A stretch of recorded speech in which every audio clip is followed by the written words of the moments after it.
بسم الله الرحمن الرحیم. الحمد لله و کفى و سلام علی عباده الذین اصطفى. اما بعد،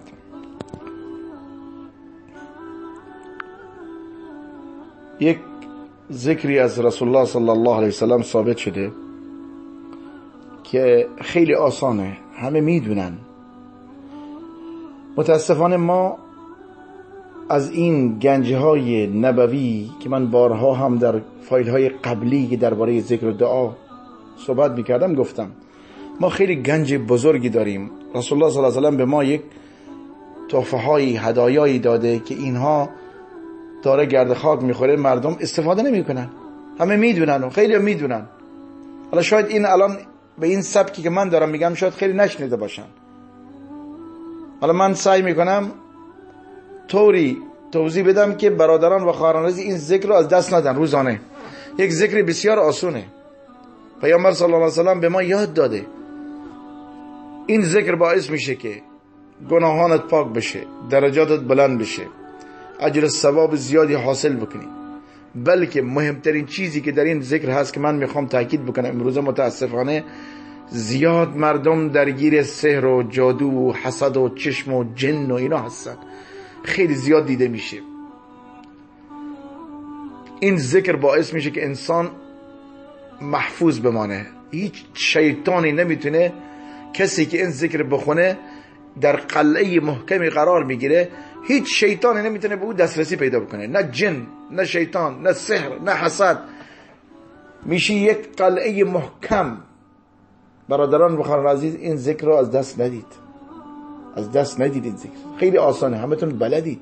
صیغش خیلی راحته، آسانه. پیامبر صلی الله علیه و سلم میفرماید کسی که بگوید، خوب توجه بکنید به این ذکر، این ذکرشه: لا اله الا الله وحده لا شریک له له الملك وله الحمد وهو على كل شيء قدیر. کسی که این ذکر بخونه، لا اله الا الله وحده لا شريك له له الملك وله الحمد وهو على كل شيء قدیر، در یک روز 100 بار بخونه. 100 بار، انگار که 10 تا برده آزاد کرده. 10 برده، 10 برده.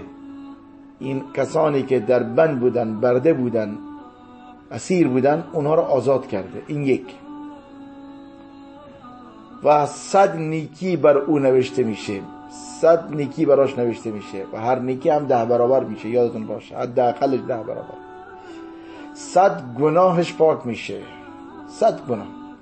مگر روزی 100 گناه ما میکنیم؟ 100 تا گناه تو پاک میکنه، محو میشه، کلا پاک میشه. و کانت له حرزا من الشیطان یومه. اگر این 100 بار صبح خوندید، صبحگاه این ذکر را خوندی، 100 بار خوندی، همان روز از شیطان این برای تو یک پناه، یک سپری میشه از شیاطین. شیطان به تو نمیتونه نزدیک بشه. جنها، سحر، جادو، چشم و حسد به تو نمیتونه اصلا ضرری برسونه. تا شب، تا شب، از صبح تا شب در پناه الله هستی با خواندن این ذکر 100 بار. و اگر شامگاه بخونی، عصر بخونی، شام بخونی، تا صبح، تا صبح هیچ جنی، هیچ شیطانی، هیچ سحری به تو ضرر نمیرسونه. نهایتش، آخرین فضیلتش. و کسی از این بهتر روز قیامت نمیاد. از این عمل بالاتر کسی نمیاد، وارد نمیشه به روز قیامت. این بهترین عمله. سبحان الله، چقدر فضیلت داره. مگر کسی که همین عمل رو انجام بده یا بیشتر. یعنی 100 بار لا اله الا الله وحده لا شریک له له الملك وله الحمد وهو على كل شيء قدیر. 100 بار صبح بخونی، 100 بار شام بخونی، 24 ساعت الله تو رو حفاظت میکنه از چشم، از جن، از نمیدونم حسد، و کلا محفوظ هستی. محفوظ، قلعه محکم. حدیث صحیح بخاریه. رسول الله صلی الله علیه و سلم خبر داده. چقدر فضایل داشت. ثواب آزاد کردن 10 برده. ببینید در یک ذکر چقدر فضیلت است. ثواب آزاد کردن 10 برده کسی که 100 بار بخونه. اگر 100 بار صبح 100 بار شام بخونی ثواب آزاد کردن 20 برده دارید.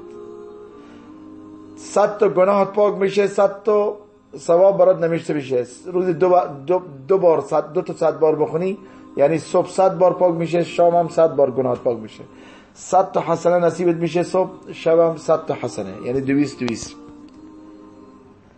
و کلا در پناه الله هستی، الله تو رو حفاظت میکنه، یک حرزی، یک سپری میشه از شیاطین.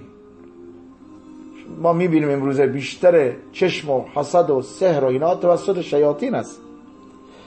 پس با خواندن این ذکر برادران و خواهران عزیز خودتون رو بیمه بکنید. ذکری بسیار آسان، همه بیشتر مردم میدونن. جز اذکار بعد نماز اگر کسی واقعا ندونه چگونه اذکار میکنه؟ مگر ما بعد نماز نداریم؟ بعد نماز مغرب 10 بار بگی، بعد نماز شام 10 بار، بعد نماز صبح 10 بار بگی لا اله الا الله وحده لا شریک له له الملك وهو على كل شيء له الملك وله الحمد وهو على كل شيء قدير. من بعد نماز صبح باید بگیم، بعد نماز مغرب باید بگیم. خب اگر کسی بلد نباشه چگونه اذکار میکنه؟ پس این بیشتر مردم بلدن. اما اینه که 100 بار صبح 100 بار شام خوندن خیلی بهش کم توجه میکنن. این ذکر اینقدر سنگینه برای نفس، در شروعش سنگینه، چون واقعا ذکری که شیاطین رو، کمر شیطان رو خرد میکنه. شیطان کاری میکنه که تو نتونی بخونی، بیاد رو دلت سنگین، اما کم کم عادت کردی اینقدر شیرین میشه که تو خودت مثل آب خوردن میشه. پس برادران و خواهران عزیز، این حدیثش صحیح بخاریه، این ذکر رو فراموش نکنید. من یک بار دیگه میخونم: لا اله الا الله وحده لا شریک له له الملك وله الحمد وهو على كل شيء قدير. 100 بار صبح بخون، بعد از نماز صبح بنشین بخون، یا زودتر یا بعدنش، حالا هر وقت باشه، در بین صبح تا ظهر بخون 100 بار، بعد از نماز عصر تا مغرب 100 بار بخون، 100 بار صبح 100 بار شب بخون. این همه فضایلی که گفتم الله سبحانه و تعالی نصیب تو میکنه و شما از جن و شیاطین و سحر و حسد همه چی محفوظ میمانید.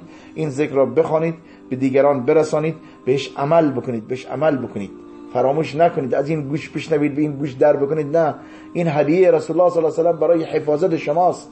به بچه‌هاتون یاد بدید، پایبند بشید، خیلی راحته. کلا فکر نکنم یعنی یک بار گفتنش مگر چقدر وقت میگیره؟ 1 دقیقه بیشتر وقت نمیگیره. خب لا اله الا الله وحده، ببخشید 1 دقیقه کجاست؟ 10 ثانیه 15 ثانیه بیشتر وقت نمیگیره. در 1 دقیقه حداقل میتونی 3 بار بخونی. 3 بار میتونی بخونی، یعنی تو نیم ساعت میتونی 100 بار بخونی. نیم ساعت بنشین 100 بار این ذکر بکن، نیم ساعت صبح، نیم ساعت مغرب، 2 تا 100 بار بخون. خودت حفاظت کردی، ثواب 10 تا آزاد کردن 10 برده، صبح شام میشه 20 برده. 100 تا گناهت پاک میشه، صبح شام میشه 200 گناه. 100 تا ثواب نصیبت میشه، اجر پاداش برات نوشته میشه، روز صبح شام میشه 200 تا. و روز قیامت بهترین عمل کسی از این بهتر نمیتونه بیاره مگر اون کسی که این عمل رو انجام بده یا بیشتر، وگرنه شما میشه بهترین عمل و بعدش سپری میشه از شیاطین و جن و حسد و این چیزا. امیدوارم که الله سبحانه و تعالی به ما و شما توفیق بده که ما همه سنت های رسول الله صلی الله علیه و سلم زنده بکنیم، زبانمان با ذکر الله تر باشه، همیشه به یاد الله باشیم، برای اینکه زندگی ما خوشبخت بشیم، در زندگی ما خوشی بیاد، سعادت بیاد، در دنیا، در آخرت، در قبر، در حشر، روز قیامت.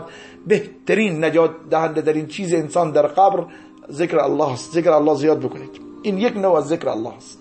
بقیه اذکار هم هست، انشالله به فرصت های بعدی انشالله ما توضیح میدیم. زیاد طولانی نشه، چون دوستان سفارش دادن که فایل ها کوتاه باشه. اینم کمتر از 10 دقیقه. استفاده بکنید، به دیگران برسانید، در نشر علم کوشا باشید، برای شما صدقه جاریه است. به هر کس فرستادی بهش عمل کرد 100 بار اون در پرونده نوشته اعمالتو نوشته میشه. چقدر ثواب داره. شما پخش بکنید بین مردم، دعوت و فضایل این چیزها را بین مردم نشر، کلیپ های دینی اسلامی سخنرانی پخش بکنید، شما در اجر و ثوابش شریک هستید. بعد از مرگ شما صدقه جاریه میشه. الله به ما و شما توفیق بده. آمین و الحمدلله رب العالمین.